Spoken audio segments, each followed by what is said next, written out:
오늘 우리가 말씀을 잠깐 나누고 기도할 건데요. 오늘 우리 함께 나눌 말씀은 누가복음 5장 1절에서 11절의 말씀입니다. 우리가 잘 알고 있는 말씀이기 때문에 천천히 이 내용들을 생각하면서 우리가 서로 서로 한 절씩 교대로 교독하면서 읽도록 하겠습니다. 제가 먼저 1절을 읽도록 하겠습니다.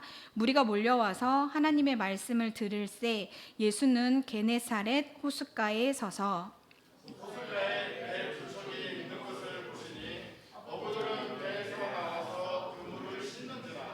예수께서 한 배에 오르시니 그 배는 시몬의 배라. 육지에서 조금 떼기를 청하시고 앉으사 배에서 무리를 가르치시더니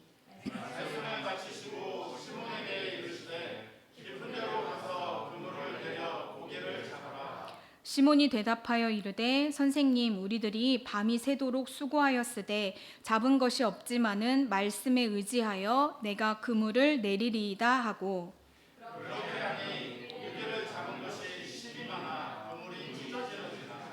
이에 다른 배에 있는 동무들에게 손짓하여 와서 도와달라 하니 그들이 와서 두 배의 채움에 잠기게 되었더라.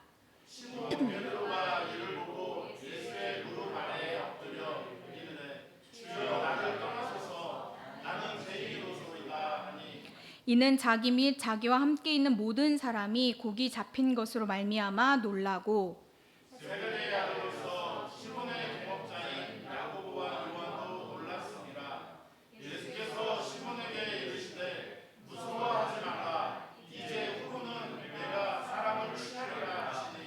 그들이 같이 읽겠습니다. 그들이 배들을 육지에 대고 모든 것을 버려두고 예수를 따르니라. 아멘. 네.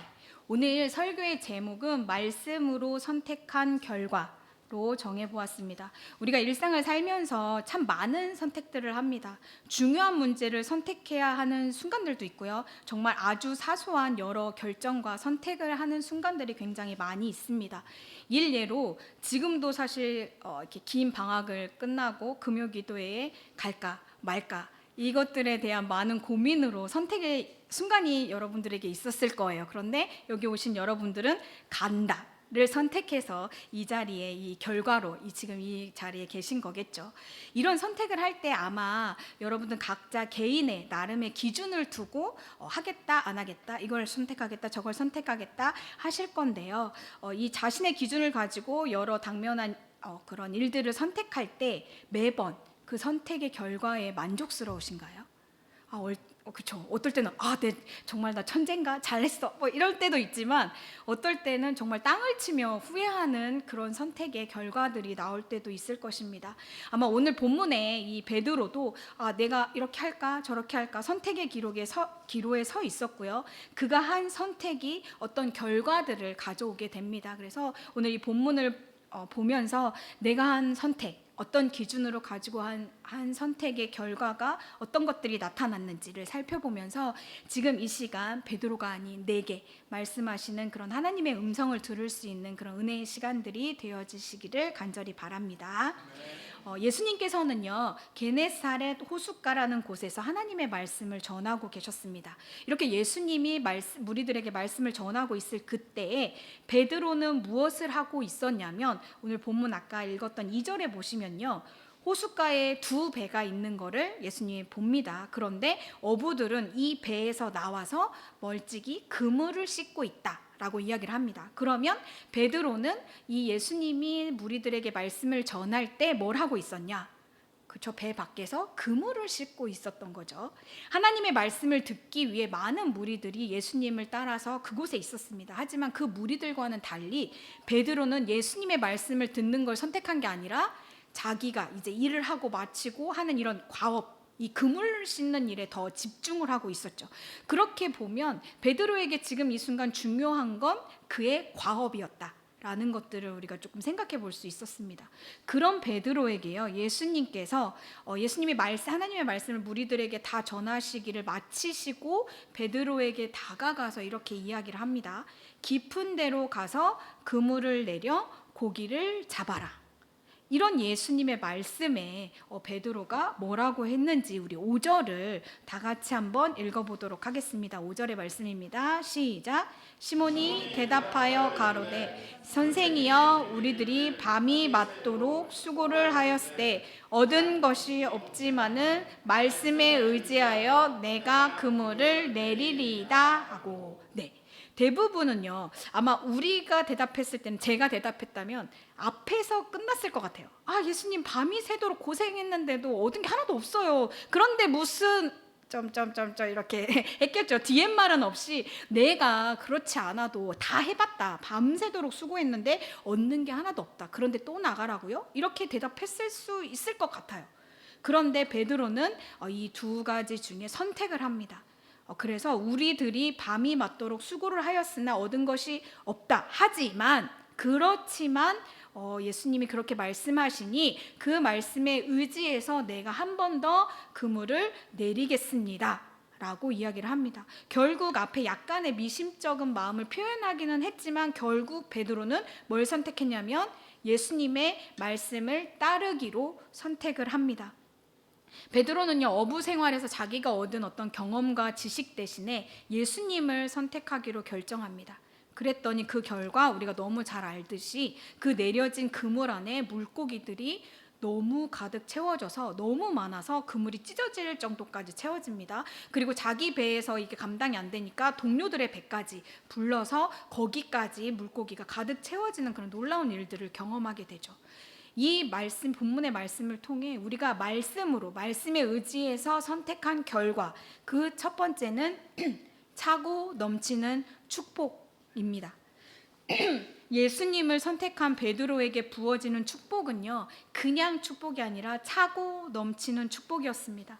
그리고 또한 그 축복은 베드로를 통해서 본인뿐만 아니라 주변 동료들에게까지도 차고 넘치게 흘러 들어갑니다. 그래서 말씀으로 선택한 일들을 통해서요, 하나님께서는 우리에게 차고 넘치는 축복을 부어주신다라는 걸 믿으시기 바랍니다. 또한 그 축복이요, 나로 끝나는 게 아니라 나를 통해 주변에까지도 흘러 들어가는 은혜를 부어주시라고 믿으시기를 바랍니다. 우리가 두 번째, 말씀으로 선택한 결과의 두 번째는요, 믿음의 고백입니다.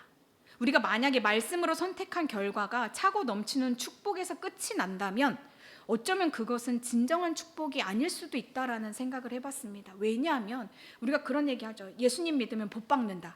뭐 좋은 대학 간다. 우리의 사업이 잘 된다. 이렇게 예수님 믿으면 복을 받는다는 어떤 기복 신앙 안에 머물러 있을 수도 있기 때문입니다. 하지만 베드로는요, 말씀에 의지하여 내린 그물에서 차고 넘치는 물고기를 통해 그 어떤 물질에 대한 감사로 끝나는 것이 아니라 그 기적을 베푸신 예수님을 바라보게 되었습니다.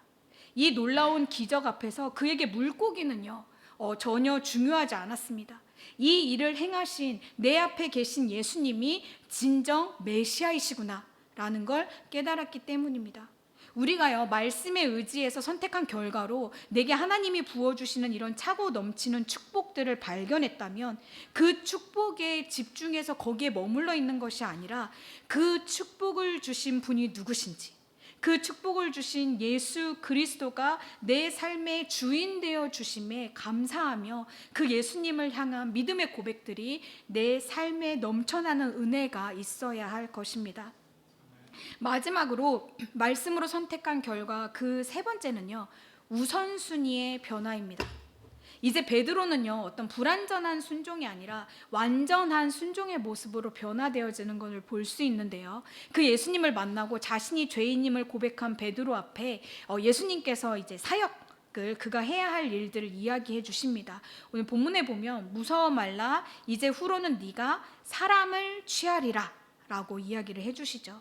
예전에는 단지 이제 고기를 잡는 어부일 뿐이었지만 이제 베드로가 예수님을 선택한, 예수님의 말씀을 선택한 지금 이 순간부터는 그냥 물고기를 잡는 어부가 아니라 사람들을 영적인 능력으로 사로잡게 하는 그런 변화되어진 삶을 살 거라고 말씀해 주십니다. 이 예수님의 말씀에요. 이제 베드로는 완전히 순종하는 모습을 보이고 있는데요. 우리가 11절을 같이 한번 읽어보도록 하겠습니다. 11절입니다. 시작. 그들이 베드를 육지에 대고 모든 것을 버려두고 예수를 따르니라. 아멘. 이 본문 말씀의 서두를 기억해 보신다면 이들은요, 예수님이 이렇게 사람들에 둘러싸여서 하나님의 말씀을 전하고 있을 그때 그들은 예수님 곁에 없었어요. 왜냐하면 그들은 자기의 과업인 그물을 씻고 있었다는 것을 기억할 수 있는데요. 예수님의 말씀보다는 자신들의 과업에 더욱 충실했던 그 사람들이 이제는 자신의 목숨보다도 더 소중히 여겼던 그 배를 버려두고 예수님을 쫓고 있습니다. 예수님을 만나고 예수님의 말씀으로 선택한 그들의 삶은 이제 우선순위가 완전히 바뀐 삶으로 변화되었습니다. 이제 말씀으로 선택한 결과가 이제는요, 차고 넘치는 축복이 아니어도 상관없습니다. 그저 예수 그리스도만이 내 삶의 이유가 되는 것, 그것이 바로 말씀으로 선택한 삶을 살아가는 자의 결과라고 생각합니다. 우리가요, 때로는 예수님을 믿는다고 하면서도 우리는 때때로 하나님께서 주시는 어떤 영적인 변수에 대해서 생각하지 못할 때가 되게 많이 있습니다.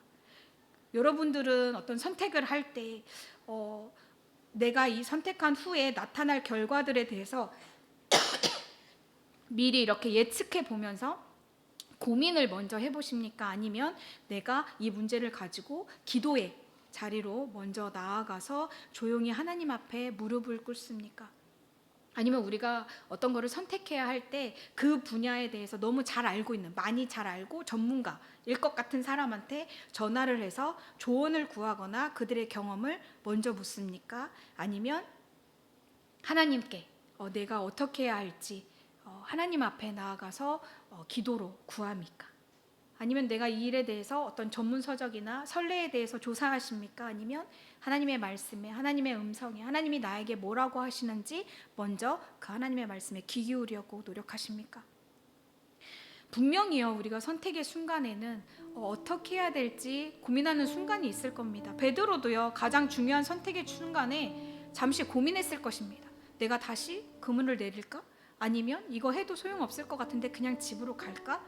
이 고민의 순간에 나의 경험과 지식을 선택할 것인가? 아니면 예수님을 선택할 것인가?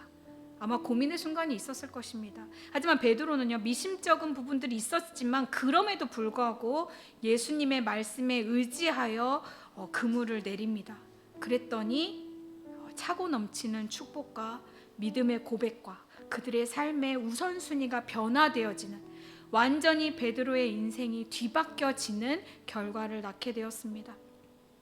이 시간에요, 우리가 너무 잘 알고 있는 말씀이지만 이 말씀을 좀 생각하고 묵상하면서 오늘부터 나는 선택의 시간 가운데, 선택의 기록 가운데 어떤 결정들을, 어떤 선택들을 할 것인가 결단하는 시간이 되었으면 좋겠습니다. 그래서 오늘부터 우리는 하나님의 말씀에 의지해서 하나님의 말씀이 기준이 되는 선택들을 하는 일들이 예전보다 더 많아지시길 간절히 기도합니다. 우리가요, 찬송가 344장의 1절 가사가 이렇습니다. 너무 잘 아는 찬양인데요. 이 눈에 아무 증거 아니 배어도 믿음만을 가지고 선을 걸으며, 이 귀에 아무 소리 아니 들려도 하나님의 약속 위에 서리라. 걸어가세 믿음 위에 서서, 나가세 의심 버리고, 걸어가세 믿음 위에 서서, 눈과 귀에 아무 증거 없어도. 아멘. 우리가요, 이 찬양의 고백처럼 때로는 내 눈에 아무 증거도 없고 내 귀에 아무 소리도 들리지 않아도 우리는 하나님의 약속 위에 서서 믿음의 선택으로 믿음의 길을 걸어가는 우리 성도님들이 되시기를 축복합니다. 우리가 이 시간에 이 말씀을 좀 묵상하면서 함께 기도했으면 좋겠습니다. 첫 번째, 하나님, 이제 내가 예전에는 여러 가지의 어떤 사람의 내 경험과 내 지식과 어떤 사람의 말과 사람의 도움으로 어떤 선택을 하려고 했다면, 이제부터는 그것이 먼저가 아니라 내가 하나님 앞에 먼저 무릎을 꿇고 기도하고 하나님의 그 음성에 집중하려고 노력하겠습니다. 그리고 어떤 순간에서도 하나님의 말씀이 그 선택의 기준이 되고 내 삶의 기준이 될 수 있도록 하나님께서 내게 은혜 베풀어 주시옵소서. 또한 정말 내 눈에 아무것도 안 보이고 내 귀에 아무것도 들리지 않을지라도 그 순간에도 하나님이 내 삶을 지키시고 나와 함께 하시고 내가 하나님 안에 올바른 선택을 할 수 있게 도와주시리라는 믿음을 가지고 그 길을 걸어가게 해달라고, 우리 이 시간에 이 말씀을 붙들고 한번 기도하는 시간 갖도록 하겠습니다. 기도하시겠습니다.